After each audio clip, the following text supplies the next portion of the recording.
حضرت داؤد علیہ السلام اللہ تعالی کے برگزیدہ نبیوں میں سے تھے۔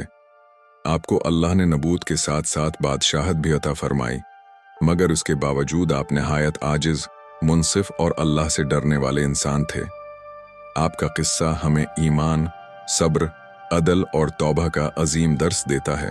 حضرت داؤد علیہ السلام کا زمانہ بنی اسرائیل کا وہ دور تھا جب ان پر جالوت نامی ایک ظالم بادشاہ نے حملہ کر رکھا تھا۔ جالوت ایک طاقتور اور خوفناک جنگجو تھا جس سے لوگ ڈرتے تھے۔ اس وقت حضرت داؤد علیہ السلام ابھی جوان تھے اور طالوت کی فوج میں شامل تھے۔ اللہ تعالی نے حضرت داؤد کو غیر معمولی بہادری عطا فرمائی۔ ایک دن میدان جنگ میں حضرت داؤد علیہ السلام نے اللہ پر کامل بھروسہ کرتے ہوئے ایک پتھر سے جالوت کو مار ڈالا۔ اس فتح کے بعد اللہ تعالی نے حضرت داؤد کو عزت، شہرت اور بادشاہت عطا فرمائی۔ اللہ تعالی نے حضرت داؤد علیہ السلام کو خوبصورت آواز عطا کی تھی۔ جب آپ زبور کی تلاوت کرتے تو پہاڑ اور پرندے بھی اللہ کی تسبیح میں آپ کے ساتھ شامل ہو جاتے۔ یہ اللہ کی طرف سے ایک عظیم معجزہ تھا۔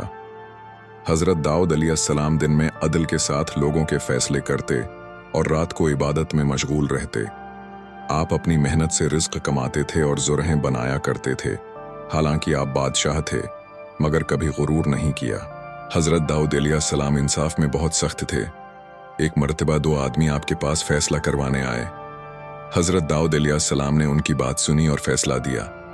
بعد میں آپ کو احساس ہوا کہ فیصلہ کرتے وقت پوری بات نہیں سنی گئی۔ فوراً اللہ کی طرف رجوع کیا، سجدے میں گر گئے اور سچی توبہ کی۔ اللہ تعالی نے آپ کی توبہ قبول فرمائی۔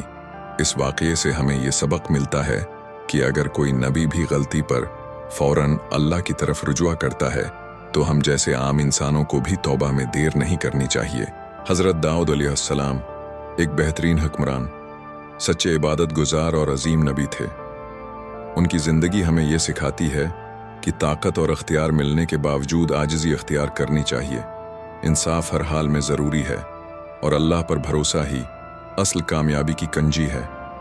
اللہ تعالی ہمیں حضرت داؤد علیہ السلام کی سیرت سے سبق لینے اور اپنی زندگی میں عمل کرنے کی توفیق عطا فرمائے۔